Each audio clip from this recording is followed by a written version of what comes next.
No, appreciate it. Glad you found us and like the stuff. So Yeah, hell awesome. yeah. Yeah. All right. Well, I've got one icebreaker question. Sure. I try to come up with one for everybody. I usually do something different every single time. And so for you, your icebreaker question with me is has there ever been a time when your brother's mustache was too distracting?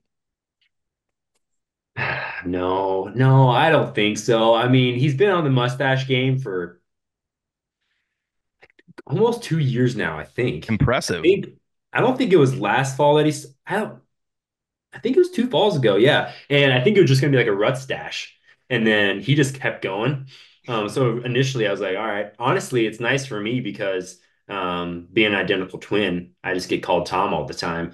And that's a real easy distinguishing factor. If he's got that big old dirty stash going on, then I don't got to be worried about being called Tom. So I'm cool with it. Excellent.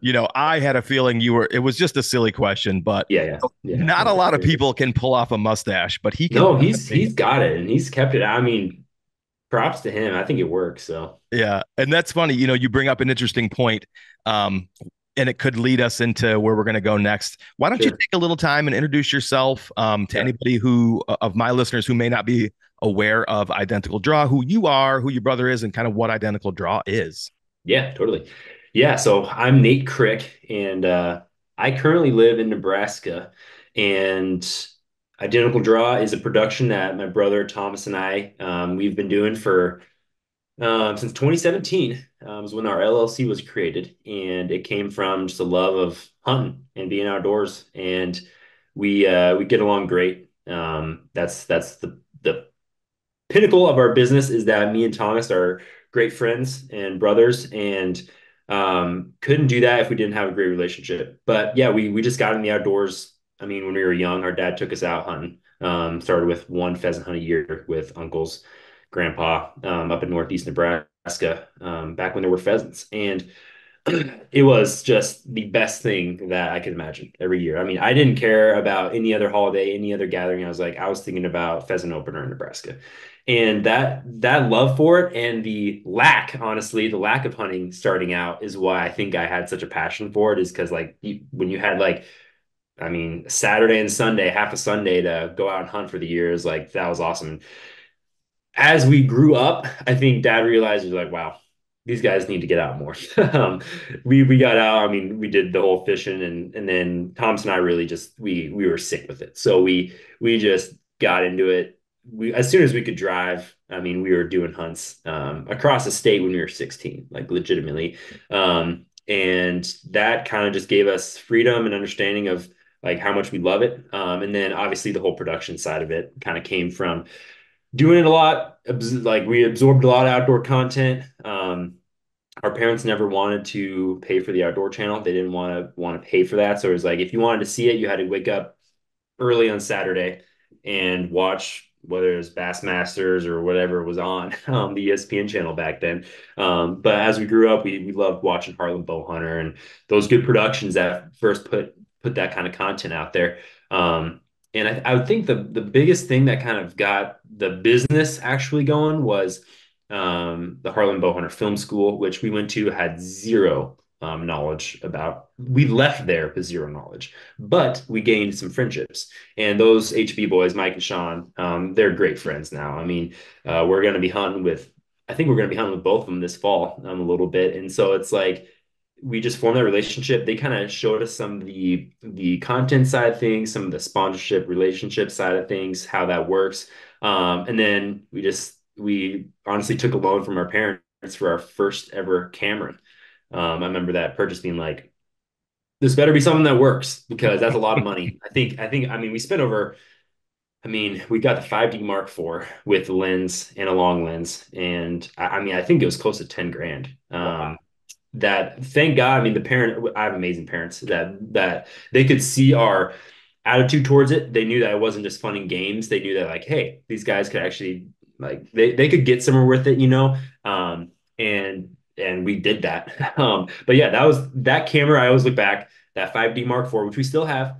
It's kind of on the back burner now, but it that camera was like the pivot of our business becoming an actual realistic thing because we could make photo content that was as good as anybody, as long Mhm. as we put our minds to it. We had the gear that could do it. We didn't have necessarily the mindset, knowledge, time to be able to do it back then, but we at least had the gear that we could do it, and just things started to trickle from there. So yeah. How old were you when you were struck with that videography or content creation bug? I know you said you kind of grew up in it, and as you Yeah. got to driving age, you were able to travel a little bit more. Is that Yeah. around the time where you were getting interested in that? Like honestly, I look back to it, and the first thing I started out was with my phone. And I remember filming some turkey hunts on that and just being able to watch it back. But I think it was probably late high school, Okay. early college. So in the late teen years, Yeah. I always remember like Thomas, we went to different colleges right out of the gate. He went to University of Kansas in Lawrence, Kansas, and I went to a school in Lincoln, Nebraska. And I mean, he would come home on a weekend. He'd see his girlfriend Therese for like an hour, and then we'd load up and be gone for hunting for the weekend. I think it was around that time where people were like, "Whoa, like this is a lot." And I think that's kind of around the time when we started like actually caring about the content and putting forth effort. But I think our first actual film um, season was I think we filmed the 2018 fall or 2019 fall, and it was basically a scratch. Like it Yeah. wasn't good. Like we put some stuff on Carbon TV. They reached out to us and wanted some episodes, and I mean they were not good. But I was like, sure, like we could put our content somewhere, and I mean not just erase the cards, but that was kind of like that was kind of the first useful thing we made is probably that. I think it was the 2018 fall. So Nice. You mentioned just a couple of minutes ago with that specific camera that you still have has a lot of yeah. nostalgia to it. Um, Photo content. Do you feel as though photography stills um, that coincide with maybe a video and your ability to tell the story are as critical as simply the video and the kill itself? Do you kind of look at it that way, or is that not what you meant by saying photography? No, I definitely think like as far as like a business, I think what got our business like to where it was our photos, our Okay. stills. And then as we could buy different gear and do different things, our videos kind of become Okay. what is the bread and butter now. But like back then, especially like I look on social media, like video content it just wasn't even close to what it is now. Right. I mean, Reels basically went on social right now. Um, but I will say, I think for a lot of companies still today, and like when I look at like social media people, like really good content creators, it might not get the traction that a cool video reel would get. But like when I see really, really good photo content, I see talent there because putting videos to some catchy music or whatnot, like you can get that viewership and that engagement. But like when you get a photo to kind of go off, I'm like, that's somebody doing something right. But yeah, I think right now in today's business, videos where things are at. Photo is still like honestly the love I have. I like just snapping really good images on hunts or whatever we do is kind of the passion for sure. So video just came along. So Yeah. yeah. Mhm. Yeah, I love that. And do you feel like individuals who have that ability to capture a moment in time that lasts or transcends generations, do you feel like people are born with that ability to identify that opportunity, or is it something that you can learn? I think it's a little bit of both. Yeah. You really photos like a good photo, you have to put yourself in the situation.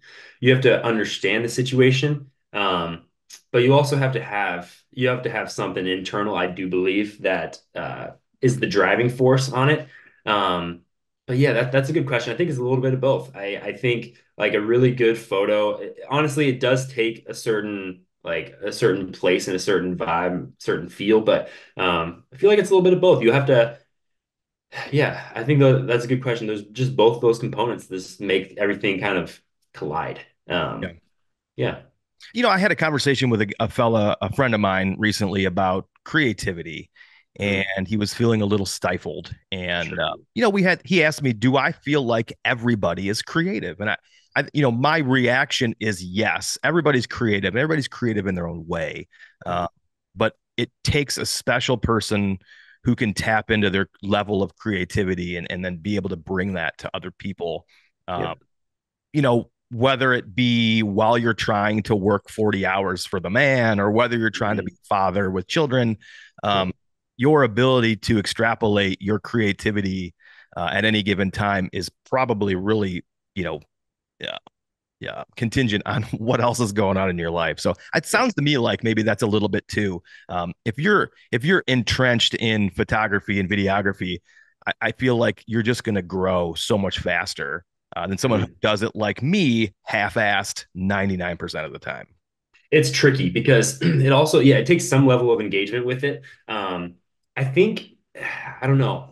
I think the creative side, I believe you just have to like have 10% of that time where you're like really into it.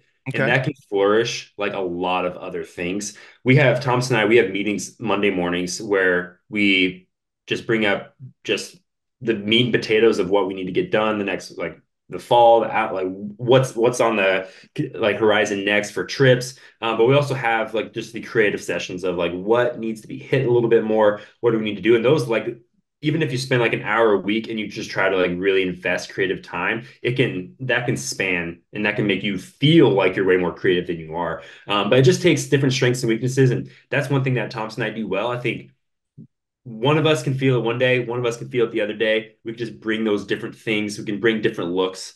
And that's just it just kind of is a balance. And being creative all the time is super hard and stressful. And now, like sometimes our workload gets a little daunting because I think a thing in the outdoor industry is brands expect you to do creative content that they don't even know how to do. Sure. And they tell you things that don't fit, that aren't realistic. Hey, like a say a bow company or just like a trail cam company, like very common outdoor industry companies to work with. Give me lifestyle content. I always like laugh when they say, "Give me lifestyle content." I'm like, "What? What does that mean?" Like, you tell me what that means. Like, give me some, give me that lifestyle content that you are thinking of. I'm like, I can try my best with outdoor content, like the outdoor lifestyle, but I'm like, they're not looking for that because everybody gives them that. I'm like, there's certain things companies ask that I'm like, I don't think you even know. You're wanting me to have that creativity to be able to like conjure something up, and I'm like, Yeah. that's what we get paid for, and that's what we're good at. But I'm like, at some point, I'm like, I don't think you even know like what you're asking for, or what you're thinking on this like creative content side of things, and it always just cracks me up. I'm like, I'm going to like put our creative spin on it, but it's like I don't know if that's a thing that actually exists. That So that is yeah, very interesting. You know, yeah, it's probably has a lot to do with the fact that there's a ton of people working in the outdoor yeah, space who doesn't really have a ton of yep, experience in the outdoors. Um, yes, yeah. I wanted to say before I get too far into this, could you do take a couple minutes and tell everybody where they can find you either on social media and many any of the channels, so that they have an opportunity to follow along, sort of like I Yeah. do. Yeah, we're on our big ones are Instagram and YouTube, and it's both identical draw, like identical twins, identical draw. We're pretty much bow hunters. Started out 100% bow hunters. We've worked in a few muzzleloader hunts and one rifle hunt. And we're gonna do one rifle hunt this year. So pretty much just carrying the bows around all season long, which we love. But yeah, YouTube, Instagram, Facebook. We put out we try to do we thought about doing like more consistent stuff on YouTube, but we kind of realized that our niche is like bigger, more highly edited, better films, kind of trickle throughout the fall and spring. We always put out a handful of fall hunts, handful of spring hunts, and some trickled content in between there from shed season, management stuff, things like that. But yeah, YouTube is the big one for us, and um, then hopefully you'll see us kind of on different pages throughout social media with different companies we work. We just produce content like nonstop. I don't know if I got into that clear enough, but that's really what we do as a business. We YouTube is a main thing for us, but it's also kind of a side hustle. Like our main bread and butter is producing content for outdoor brands. So we work with like Bear Archery. We work with Reconyx trail cams. We work with Onyx, Kuiu, Vortex Optics, things like that. So we go out. We have a number of photos, assets that these companies want, video assets that they want, different products released or unreleased that they need specific content for. So that's the main beast that what we're doing on all these hunts. So Dude, yeah, that's awesome. I don't think I realized that. No, but when I think back in the memory bank of some of the things that I've watched or seen you guys put out, yeah. it makes sense that that is what you're doing, but I don't think I realized that that was your bread It's and butter. we can kind of do that in the background because we do all these hunts for two things. One, to give companies different content. We don't want to just be a Midwest whitetail where all you're going to get is tree stand Yeah. food plots. We want to be able to reach that western side of things. We'll go hunt antelope in South Dakota and Colorado elk and things like that. It's basically just to create a more diverse portfolio for companies. But when we're there, we're obviously going to be filming stuff for a YouTube video because that's just, I mean, you gotta be doing that. And those video assets are also very important for companies to have. So it's we're gathering a bunch of different assets on every single trip. So yeah. 100%. Mm-hmm. I was just in Nebraska for the opener. My first time ever. I've hunted Kansas a couple of years, but I was just in Nebraska for the opener, and I absolutely loved it. Mm-hmm. And so you grew up in Nebraska, is that right? Yep, grew up in Nebraska and hunted here. We didn't really get into the public thing until probably high school. But yeah, we had some private permission and always hunted the northeast part of the state for deer, turkeys, and it's still I still to this day I believe that part of the state is some of the best turkey hunting I have every single year. Just hunting Wow. all over the place. It's I love turkey hunting up there.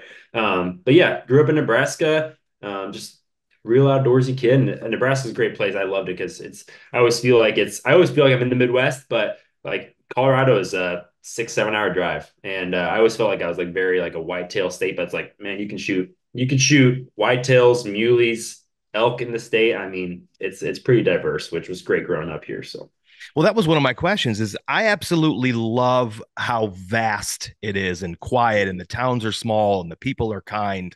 yeah, I mean, I had a couple of very minor interactions with people while I was there, and they were all very thoughtful, making sure that I didn't have car trouble. I was sure. eating lunch off my tailgate in the middle of the road, in the middle of nowhere, and it was just really great. I didn't see a lot of hunters.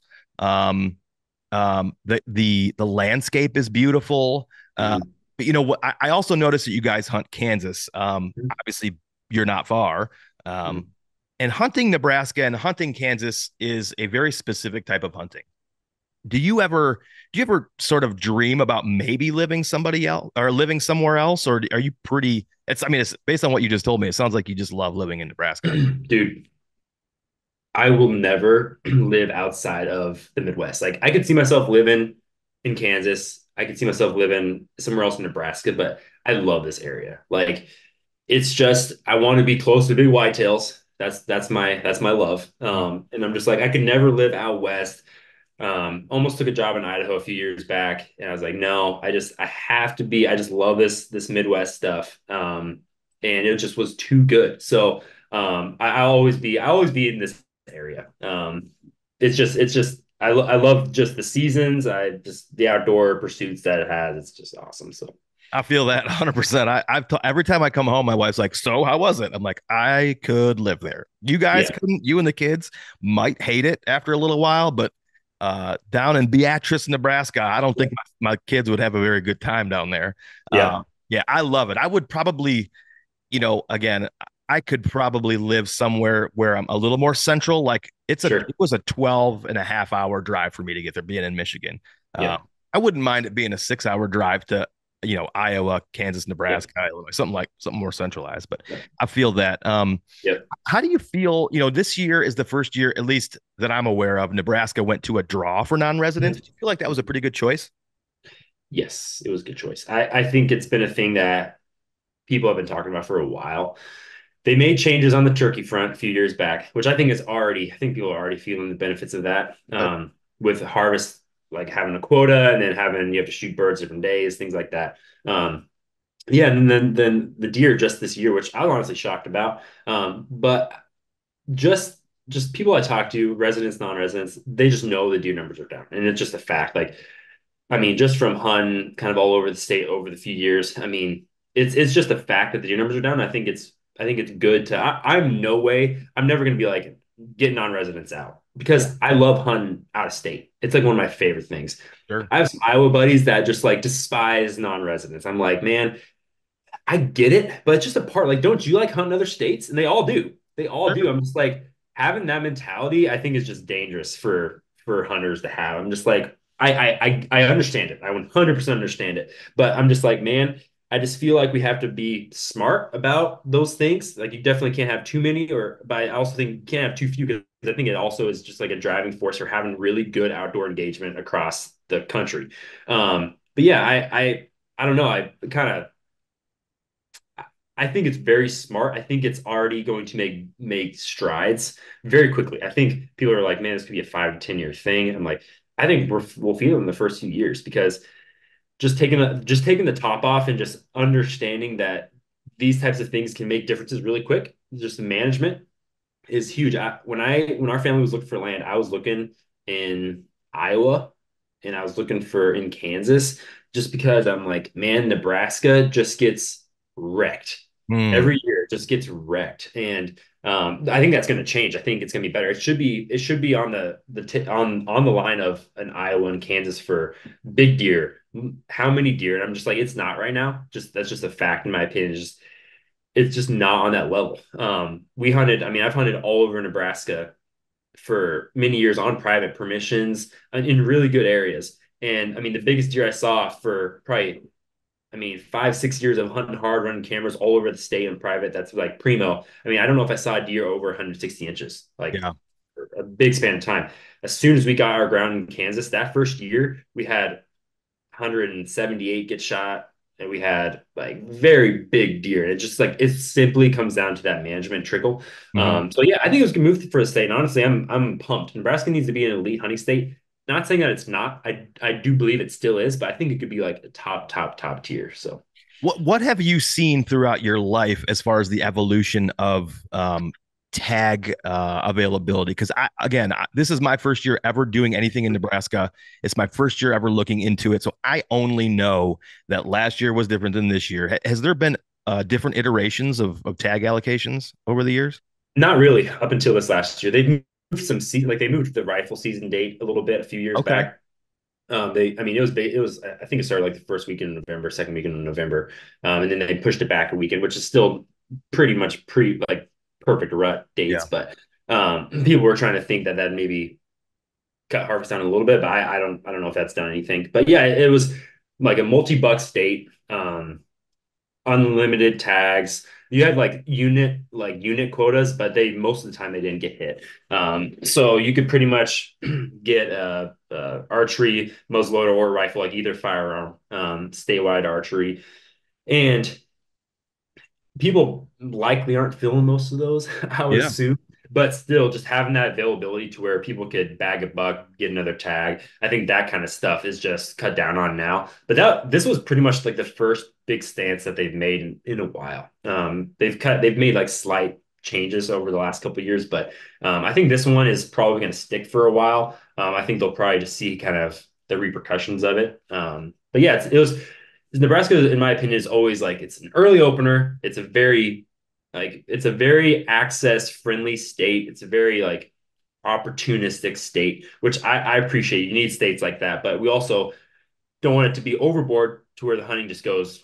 I mean, it just gets rough. I mean, we hunted central western Nebraska for a lot of years at opener. Like always, that was always our first hunt, hunting muleys, and it was kind of like muleys, whitetails, a little combination, and we'd always find really really good deer. And there's a turning point at like 2020, 21 where it I'm a very opportunistic guy. There's always deer in public that you want to kill. There's always big bucks. There's always honey holes. Like you just got to find them. And in my 2021 fall, for opening week in Nebraska hunting deer, I was like, I I'm like struggling thinking that there's a spot that doesn't have guys on Wow. like big chunks of public. I mean, when you spend 5 to 7 days dissecting these chunks and you can't get, I mean, more than a half mile maybe from guys like at all times, I'm like, man, I'm not saying it's impossible. It's very possible still, but like my enjoyment starts to decrease a little bit, if I'm being honest. Like when it's just Sure. like Oh, every 100%. hill, and like it's not just like finding dudes, it's like it's finding a camp of 10 dudes.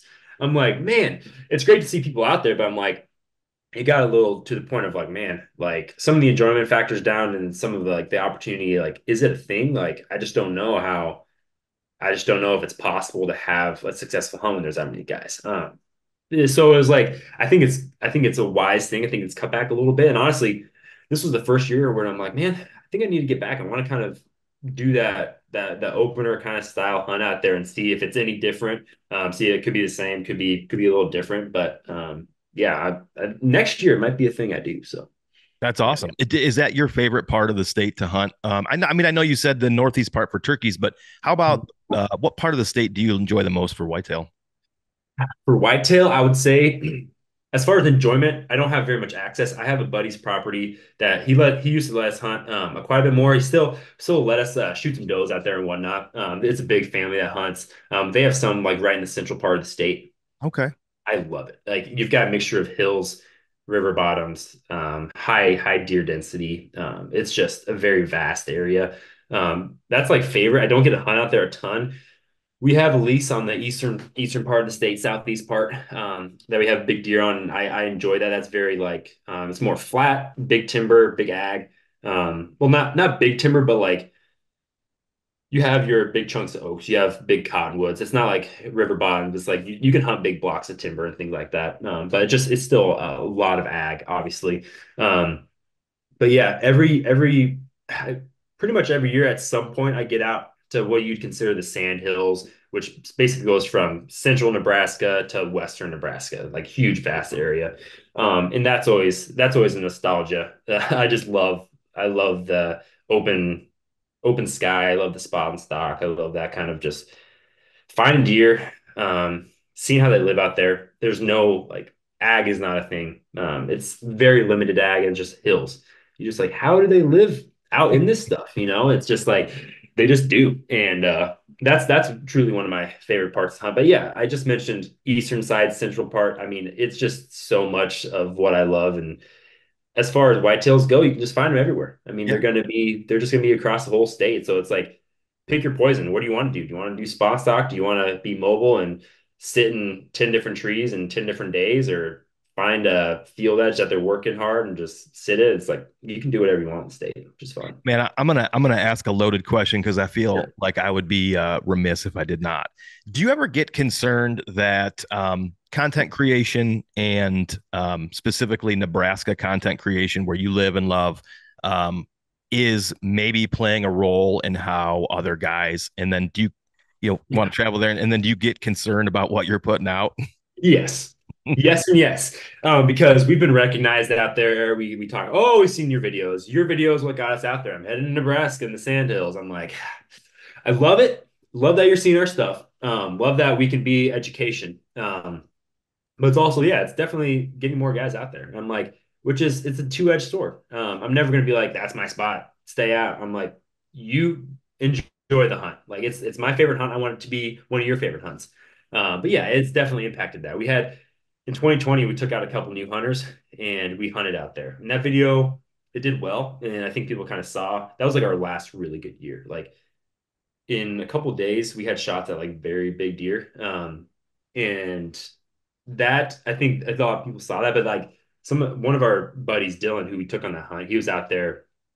He was out there the previous year, and he had car problems, and he got picked up from a guy who's like, "Oh, you were on that video. Like this is the video that I saw. I saw to come out there." And so it's like people have when they're looking. It's just like anywhere. If you're going to go on a hunt, you're gonna kind of just maybe put it in YouTube or Google it and just kind of get some scouting, get some thoughts, and kind of Hmm. see what the landscape's like. And for Nebraska, I feel like we've kind of been some of that resource, and we try to put out very realistic content.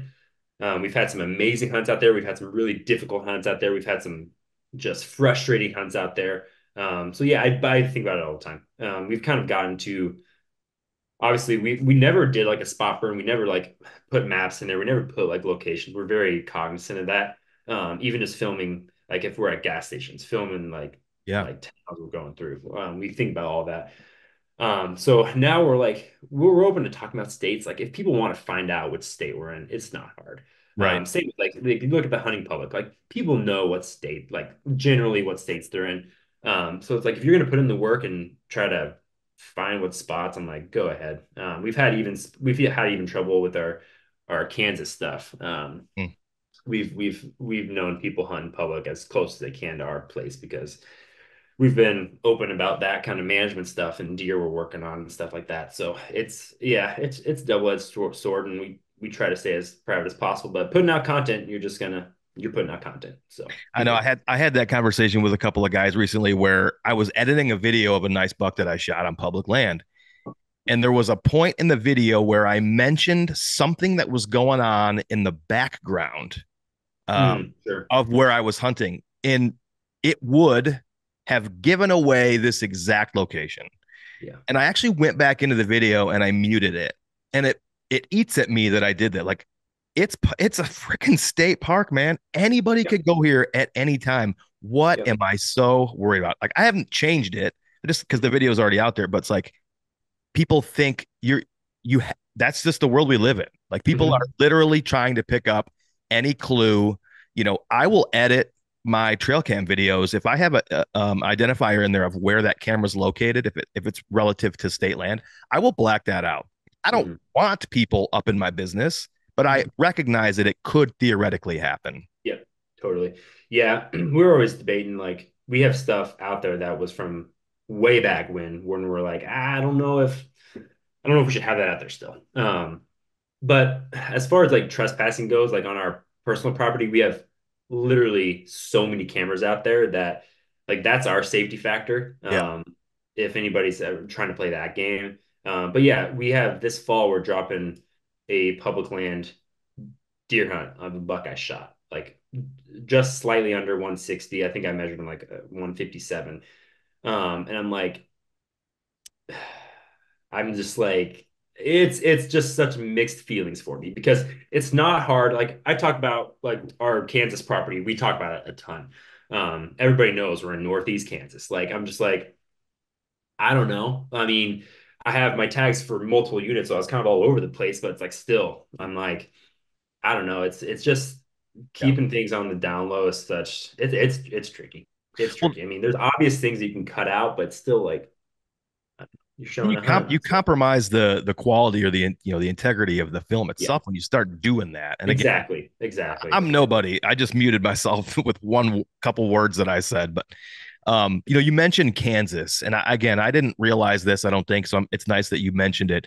It sounds like you own property in Kansas. So my initial question was, do you hunt there as much as possible? But if you're a landowner, then the answer is probably yes. Yeah, so it's 80 acres, and it's Kansas is getting harder to draw. Yeah. So this year, actually, neither Thomas or I drew the non-resident, but we get one landowner tag per 80 acres is what we Hmm. for non-residents for in Kansas. So I actually have the tag in my pocket, and which is great. But it's like we hunt it a decent bit, but it's only a certain chunk. Like we do a lot of out of state stuff. I would assume we have, I would assume we probably hunt more days out of state than we do on the 80 this fall, just because we have so many different trips planned. But yeah, we definitely hunt there a lot. It's nice to go on Western trips where you're just like you could be bumping into a lot of dudes and then pull up to the 80 and be like, this is it's a nice sense of relief. But I Yeah. honestly, and this might piss people off, but I think sometimes killing deer on a small chunk of private is harder than public. Like last year, I bounced around. My brother pretty much hunted the 80 exclusively, and I bounced around to a bunch of public, and I killed a buck. He did not because you do as like it is private, but it's only 80. Yeah. You can't scout through a couple hundred and find the spot. It's like this is your 80. Like you gotta be careful on pressure. You can't bump them out of here. There's just a certain way you have to go about it. Whereas Kansas, I bounced around to I don't know how many different spots in public. I saw way more shooters. Like I saw way more deer just because I could do that. You could be way more mobile. You're not worried about burning certain areas out. And so it's I'm never gonna say it's easier elsewhere, but like it is some of the best hunting I feel like that's possible. I mean, we were blessed with an amazing chunk of ground, and We always scoop a lot of sheds. We always kill some turkeys, and we've shot some big deer on it. That's I awesome. always tell Tom, I'm like, at some point in our ownership of this property, and it's only 80. Like we managed it really hard, but it's only 80. Like how much does it actually affect the landscape around it? I think more than people think, but it's like it's 80. I'm like, at some point, a deer that scores over 200 inches is going to get killed on this ground. And it's like that's how good it is, but also that's how much like we put into it for management Mm-hmm. and things like that. So I mean, it's top of the line, and I think the day it comes that are going to shoot one that big, which is honestly insane to think about. But it's a full on blessing, and I like literally I think about it. I mean, most days, it's just it's. I know not everybody's fortunate to have a piece of property that they can call home, but it's like it's pretty amazing to be able to pull up there and hunt October, November. That's when we're pretty much there, late October through November. We pour a lot of time into it. So Where else are you hunting this year? What else you got in the books? man, we did South Dakota for antelope. That one's already in the bag. We've got South Dakota. We both drew South Dakota deer tags, and then we leave for Montana. We drew some journal deer tags. Next week we're going there. First time going to be in Montana. Um, so yeah, we've got South Dakota, Montana. We're going to do Colorado for a rifle elk hunt. Second season out there. We didn't draw archery or rifle first season in Colorado this year. So our draws, honestly, we kind of got screwed on draws this year. Um, and then yeah, we'll be hunting Kansas intermixed there. Have that lease in Nebraska. We've already hunted a little bit. Our big one, we had a big deer that was super consistent through the summer, big deer, and then he vanished the last couple of weeks. But he showed up 2 days ago in the evening, just what big deer do. Yeah. No good conditions, weird south wind, and he's there daylight Like in the evening. what? I'm like, yeah, we're like, that's just how big deer like they Yeah. live. They don't do the very simple like what deer are supposed to do. Move on, like obviously they'll move on cold front, but like the times when you expect them to move, they're not. When you don't expect them, they're there. Mm. But yeah, so we've got that in Nebraska. We'll be hunting, and then we're going to be hunting Oklahoma. We've hunted Oklahoma before, not last year, I think the year before. So we'll be down there a little bit. And then Thomas drew an Iowa muzzleloader tag as Sweet. well. So it's going to be packed. But that's Yeah. going to be a January hunt. So that's kind of later. But Okay. yeah, it's just kind of we both Thomas and I we have young kids, so we do a trip and then we try to be home for a week to 10 days, and then we'll do a week trip and then try to be home. Obviously the rut's kind of chaos. It's like Yeah. we'll be home for a day, gone for a couple of days, be home for a day, gone for a couple of days. And it's nice that when we're hunting the rut, it's usually the Kansas property. We have a place that some people could stay at if a family wants to come down, or it's 2 hour drive home. So it's like we can get home as much as possible. But that's kind of the agenda for the fall. I'm anxious. I've filmed Tom all season so far. Because I have the 80 tag. So I'm Yeah. like, hey, I'll film you on some other stuff. I'll film you on the South Dakota antelope hunt. And then and I filmed him on the Nebraska lease. So next week he's gonna film me. So I'll be having the first tag in my pocket, which I'm gonna be excited about. So Sweet. I noticed the hard line at the Mississippi there. Do you guys ever meander on over into some of those other states?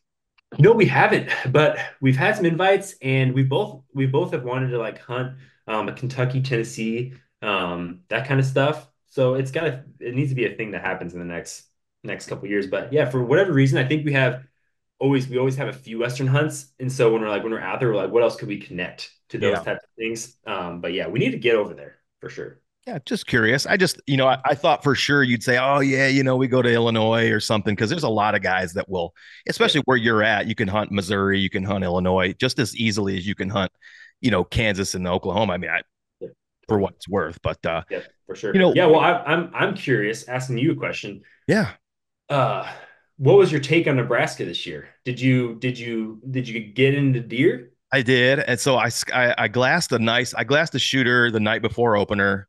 Mhm. And my plan for opening morning was to go and I glassed him, and then I chose not to dig into the property. I'm like, cool. I saw Okay. him. He appeared to bed down in the beans.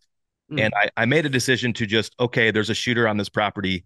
I'm going to come back in the morning and try to glass him in the beans at first light, watch him bed down, and then ground stalk in on him. That was my play. Um, so I get there before light. You know, I go stand literally. I'm leaning against a power pole with corn as my backdrop, standing corn as my backdrop. I'm looking out exactly where I saw the buck the night before, waiting to see some activity. I see a few does meandering, about to my left, and then all of a sudden, standing right in front of me in the beans is this massive buck, and I'm like, "What? Where the hell did this deer just come from?" Mm-hmm. And um, and then I look, and there's another one.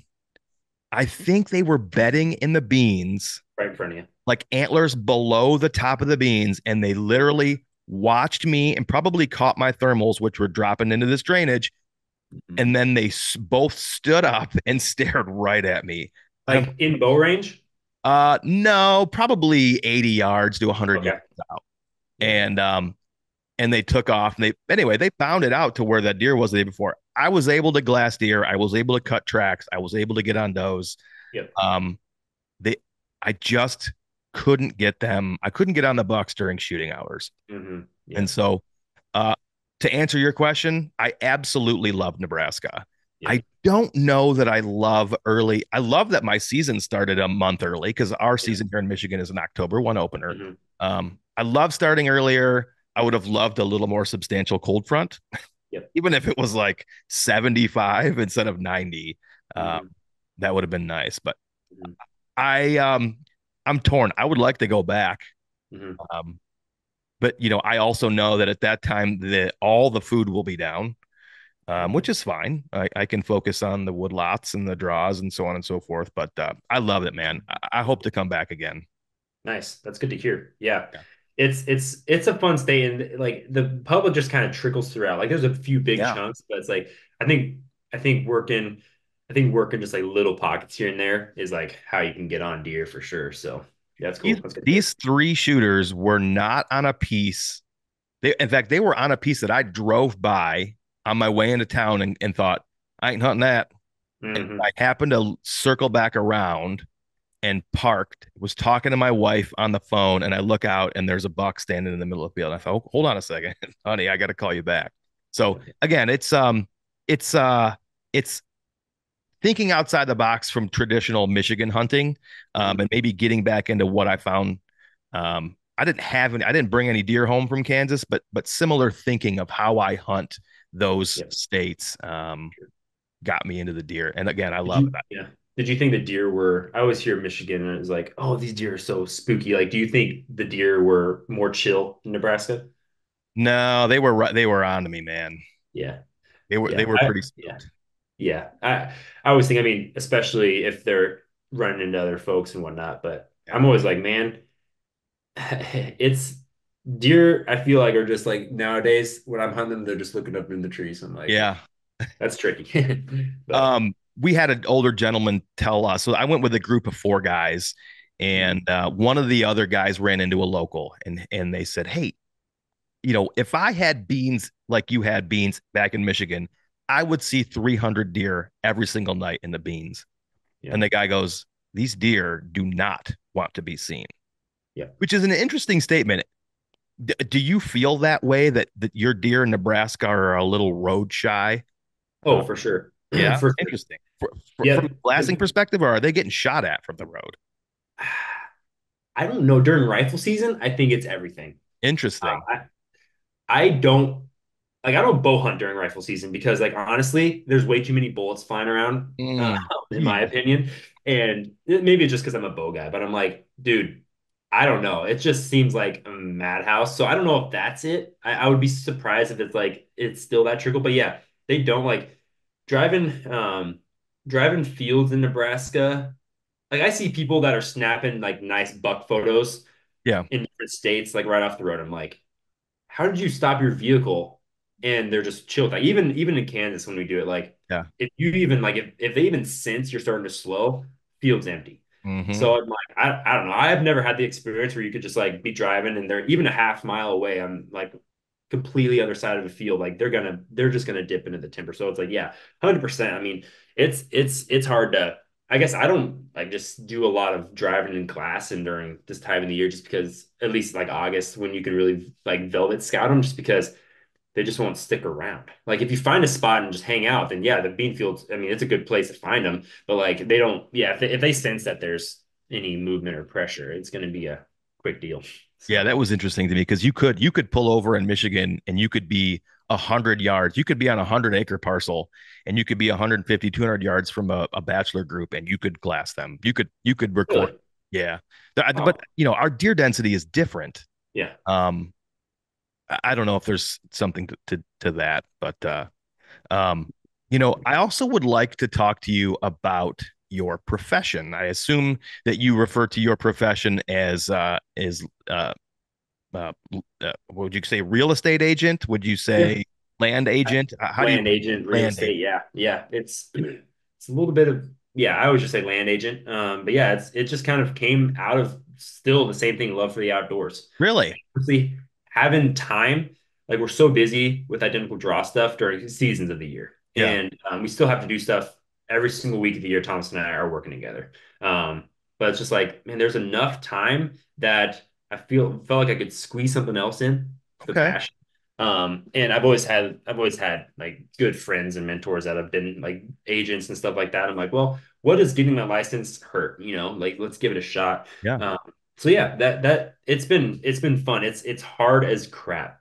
Really? Yeah, it's now it's not as bad, but like getting into it and the amount of resources and like kind of like the knowledge set, it takes people will say, oh, you can kind of figure it out in a year. In my opinion, like I didn't hit a stride until like the 18-month, 2 year mark is where I'm Okay. like, oh, like the wheels start to turn and you're like, okay, these things that I was worrying about, I don't need to worry about. Things that I wasn't considering, I need to be considering. Things like that. But yeah, it was just I have some extra time in my hands throughout mainly like winter, some springtime, summertime where I can do that stuff. Granted, I mean, I'm still hunting 50 days of fall, I bet. But it's stuff I can do on the road. I can still, my phone still works. I mean, if I'm out of service, I'm out of service. But yeah, it's just, it went along with my outdoor lifestyle. So. Well, that was one of my questions. Did you always have a passion for the land? And specifically, it seems like you're listing a lot of what could be considered, agricultural land for farming purposes or agricultural land for hunting opportunities. What do you think you're selling? What do you think you're selling more of these days? Hunting opportunities or actual like farming opportunities? Man, I love hunting, or I love selling wreck pieces just Okay. because that's my bread. It's just my passion. I'm like, Yeah. I could talk deer with people. I can walk through a property with a client and be like, you should sit there. Yeah. Elks dropping. These are all good things. And that's just my niche. I've learned more about the ag stuff. We didn't have any farming background in my family. So like the corn and bean stuff, like that big ag in Nebraska and Kansas is something that I've had to learn. And like I know it now, but I have so many good resources at my brokerage where I mean we have listings in Nebraska with I mean like 11,000 pivoted acres of Wow. corn and like having brokers that know how to form those relationships and know the background who have been farming their whole life who have been in ag and been at co-ops their whole life just know it so well. They know the crops like as well as I know deer hunting, you know, and I'm just Okay. like that kind of stuff having those resources is huge. But it's like I prefer rec stuff, but I've done a mixture. I did not get into it for like residential stuff. I was like I don't it's not that I don't like, but like I don't want to do residential stuff because I don't have a passion for it. I want to do it because I have a passion. I want to be outdoors. I want to be seeing more properties. I want to get people on their dream property because owning property in Kansas is like such a big life-changing thing for me. So I'm like, how can I get people on that as well? So yeah, I do a mixture, but I've found I've sold like a bunch of acreages, like where it's a little farmhouse with 10, 20 acres, things like that, which is always fun too. But I just kind of do if there's land, whatever it is. And I mean, I've done stuff at 3 hour radius. I mean, if it's within that kind of drive time, I mean, I'll list it for you. So yeah, Yeah, that's awesome. I'm licensed in Nebraska and Kansas. Yeah. Considered doing Missouri and Iowa, but I'm like, how much time do I have? I mean, Yeah. I'm pretty booked up with these states, and thankfully I have a brokerage that's amazing, American Legacy Land Company. Like only been around for a year and a half ish. It was different than kind of rebranded. But my brokers are like they're big outdoorsmen. Like they understand a bunch of our agents spend a bunch of time hunting, and so they love the identical draw side of it. They're like, you do your thing, like in the fall, like man, go do all your content stuff. So I consider like I always am like, what's my full-time job? I'm like, I don't know, because it's so 50-50. I think I'm half content producer for identical draw and I'm half real estate agent. So That's the dream, man. yeah. That's the dream right there. It is a dream. It was 100% a dream. I don't report to anybody. Sometimes Tom thinks he's my boss. He's not. But it's like The older by like 1 minute. I'm older. I'm Oh, older you're guy. older. I'm How older than dare I he? can. And yeah, it's like I don't know. I can we can do what we want during our days. I'm busy. I have a lot to do. But I'm like, it's stuff I love. I love listening places for people. I love going on hunts. I love producing content. I wake up on Monday morning and I want to work. Like I don't get the Sunday blues. I'm like, man, it's great. I get to see my kids a lot. It's working from home, which is sometimes great and sometimes not great. Tell me about it. But yeah, it's I can't complain. I'm in a good situation. So What do you, and I don't want to fly by that. Uh, I hear you and I agree with you. I work from home as well. I'm in my yeah, barn right now, but I can see the house. I make my yeah, family breakfast yeah, 99 out of 100 days. yeah. I I'm feel you. typically there for lunch. If I have to go to a job site visit, I can be, now that my territory is just Michigan and Ohio, I can be there and back for dinner. Like it's a tremendous blessing to spend these years with our children, because not many people get to do that. So I don't want to blow by that. Yeah. But I do want to hear from you. What are you noticing as far as maybe trends, as it relates to who's buying rec land? Is it individuals? Is it groups? Is it hunting clubs? Like, what are you seeing, if anything? Or can you say? Are you It's legally allowed to say? no, I can say. It's just my personal experience. Mhm. It kind of seems like there's two pools. One is just like rich guys that like to kill deer. And one of it is like blue collar guys that are working really hard to afford a piece of dirt. Like it's a dream for them. It's like that's kind of the two segments I see primarily. And I love working with both of them because they're both like I learn things from both sides.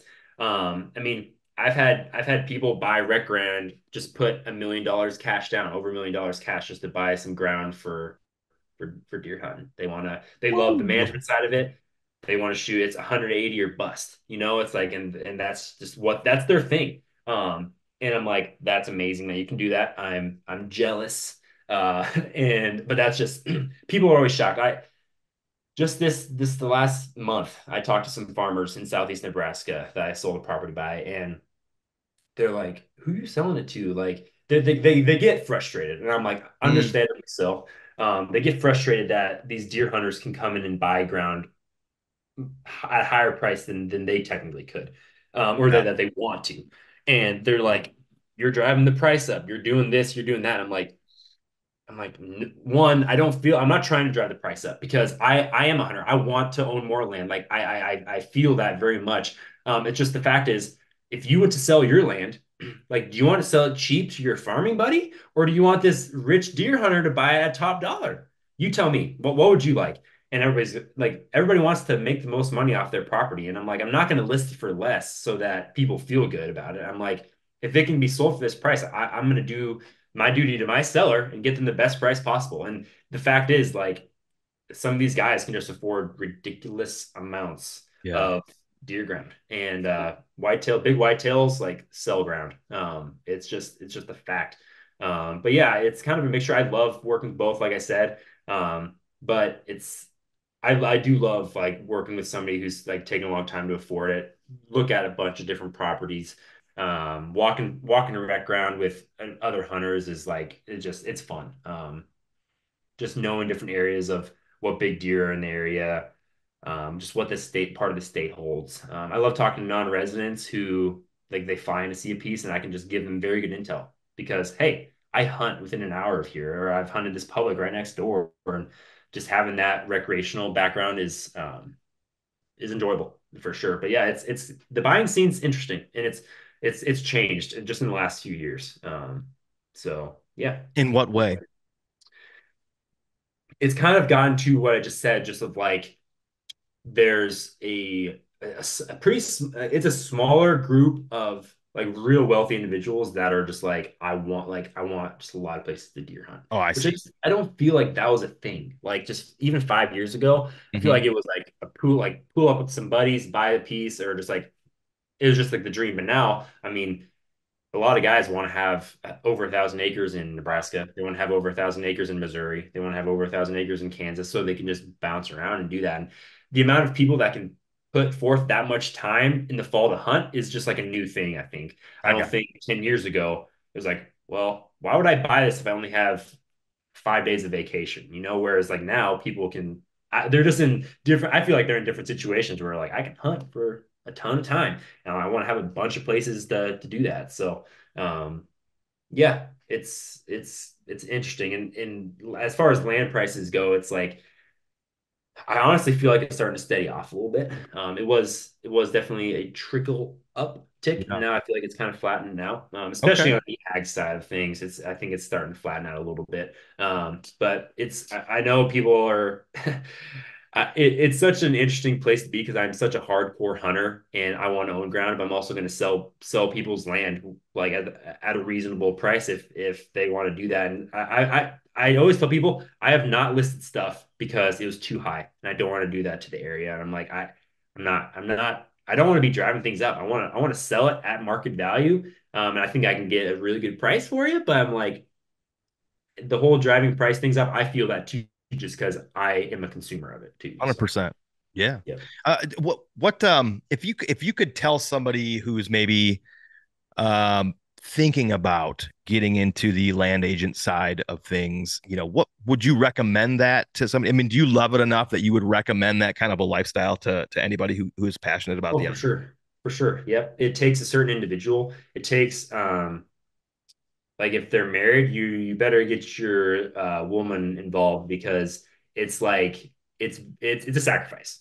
Okay. Um, at least for me, it was. I think 5 years ago, I think you could get into it and be successful pretty quick. Oh, I see. Nowadays, I feel like people are just more educated. There's just more info. There's more opportunity. There's more folks doing it. But in my opinion, like it's a grind, and then it almost gets to a point where like your business is like overwhelmingly great and Mm, it's like it's one of the two. Like I don't think like a slow trickle is like I guess I could see that, but like I feel like you're either fully committed or you're not. If you're not fully committed, then it's just gonna take a long time to get where you can sell properties consistently and make it a living. But you have to do a very hard deep dive and then it can be really rewarding. But you have to, in my opinion, you gotta just truly love it. If you're like just doing it for a paycheck or you're doing it for other reasons, people will sniff that out so fast. hmm. I want people when I talk to sellers or I talk to buyers, I want them to see that like I truly love this and I'm going to work harder for you just because I love it.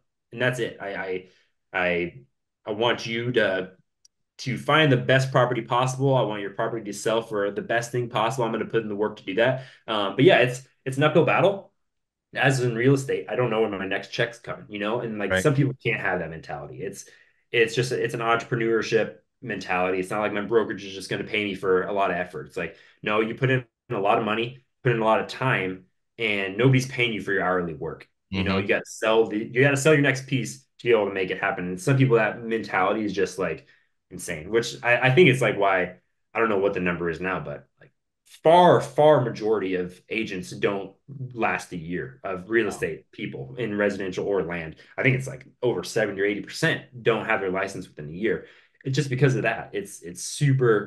It's tricky. It's a sacrifice. You have to have the mentality and optimism to be, hey, when's my next paycheck coming? You got to put in the work to be able to get there. And then once it does, like you create a good client base, and it almost seems easy for seasoned vets who are just listen things all the time. It's like, wow, you just have to have that network, got to have that umbrella. So And social media sells um, real estate as a very sexy profession. Nice cars, fancy suits, and business meetings, so on and so forth. I think social media does a real disservice and probably contributes heavily to that very high percentage turnover that you mentioned a minute ago. yes, that is 100% true. And I honestly think about it. I started out my real estate career with a brokerage that is great. I still appreciate them. They did a great job training me up. Certain things I've taken from it and certain things I haven't. And one of the things that I feel like personally that I try to do that's different than the real estate community is I'm not going to be shiny. I'm not going to be fancy. I'm a dude that likes to hunt. I'm going to show up in blue jeans, boots, and a shirt. Like I see some agents that I'm like, man, you're wearing your freaking like expensive like fits. I'm like, I'm gonna show up in a Carhartt t-shirt to a guy that's like he just got done with an 80-hour week. I'm not Yeah, gonna show up in like a decked out, like nice collared shirt because I'm like, I don't want to have that rep. I want to just be a dude that can sell your land better than anybody else. right. And I want to be a guy that I hunt. I hunt 50 days a year. I know how to sell your property. I know I'm going to set trail cameras on your property. I know how to find deer on your property. I know I have an outdoor industry like friendship base with a bunch of people. Like I have connections that can get things sold for you. I just want to be a dude, I want to have that relationship with people. And I think that's what people hopefully find refreshing with me is I'm not going to be desperate. One, I'm not going to be desperate for your business, but two, I'm like, I want to be a friend to you. I always tell my sellers, I'm like, I'm going to treat you like family. Like I truly am going to treat you like family. I'm going to do what is best for you, whether it's best for me or not. I just want you to be taken care of, like if my parents were selling a piece or my brother was selling a piece or anything like that. So Dude, you've made a couple of comments throughout this conversation about recognizing opportunities on vacant land or have you ever thought about parlaying, or maybe you already do this profession of yours into some land management consultations or anything like that? yeah, so basically, it was kind of a thing that me and Thomas have considered.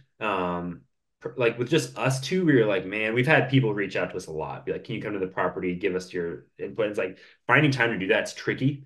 Yeah. We've done a few, but honestly, my brokerage, they have a side of the business called Deer Tracks, where if a seller wants to or a buyer wants to just improve their property, add food plots, put in some blinds, do some timber TSI stuff, do some fire, whatever you want, um, then we can do that. We're like fully Sweet. service. We have people that can do land management stuff. And whether it's for your hunting to be better or whether it's for higher resale value, both of those things kind of go hand in hand. You can make some money doing the work for them. They can make some money on the back end for a property. I mean, making a property turnkey. I mean, you can add hundreds of dollars per acre, in my Wow. opinion, on certain properties, even more than that. If it goes from just like I don't know, just kind of a dirty rec farm. Maybe there's not enough sunlight. Maybe it's like choked down areas.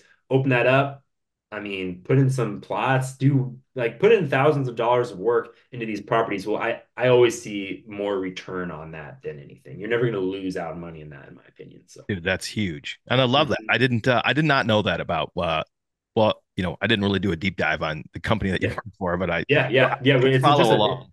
Yeah. it's just a side hustle thing. It's called That's Deer awesome. Track that my brokerage does, just because we're all outdoorsmen and we're all Yeah. hunters and we saw this niche of like, hey, we have a lot of sellers that they want improvements. Like, let's get some guys on board, like coming out like with a bunch of different things to be able to help your property be improved. And whether you want to sell for more, or well, you just want to see or kill more deer. Like it's kind of two different things going for you. So Hell yeah. Well, Nate, I appreciate it, man. We've been chatting for about an hour, a little over an hour now, and I want to be mindful of your time, and I know you're a busy man. Dude, thanks for coming on today. Thanks for getting into this stuff. You kind of I didn't even have to like ask a bunch of questions. You really kind of guided us through everything I really had written down for the most part. Um, can you take a little time and remind everybody where they can follow along with you as far as Identical Draw is concerned and as far as your land agent business is yeah, concerned? yeah. So again, Identical Draw on YouTube, Instagram, Facebook.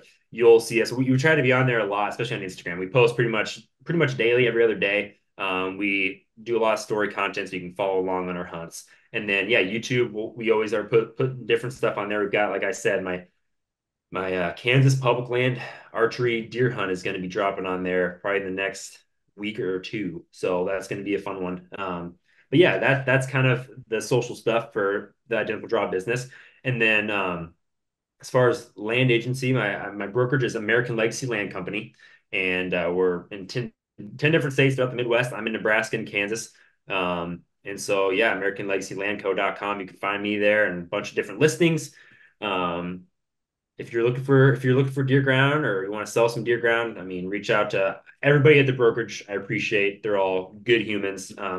The top from top down, everybody is just like we hire friends, we hire good quality individuals. But yeah, it's kind of where you can find us. But yeah, no, I appreciate you having me on. It was a Oh great yeah, man. conversation. Great to meet you a little bit. And Yeah. And your personal IG account, which I don't know if you want to share it or not, you have a lot of yeah, great listings on there. I like to yeah, drool and dream about all the listings that you post on there, yeah, man. yeah. It's in crick underscore land. So yeah, it's that's my land one. I have in Hunter K is my just my personal Instagram in Hunter K. I think people think it's just because I'm a hunter, but Hunter is actually my middle name. Oh, nice. How Yep. fortuitous. So that's my personal account. You'll kind of see a dabble of everything. I was like, I don't know if I should put my land content on there because that's like a personal family page. I'm like, I'll just make a new land account. Yeah, So that's kind of what I've done there. But yeah, I've got a bunch of good listings in the works and a bunch of different fun stuff coming up. So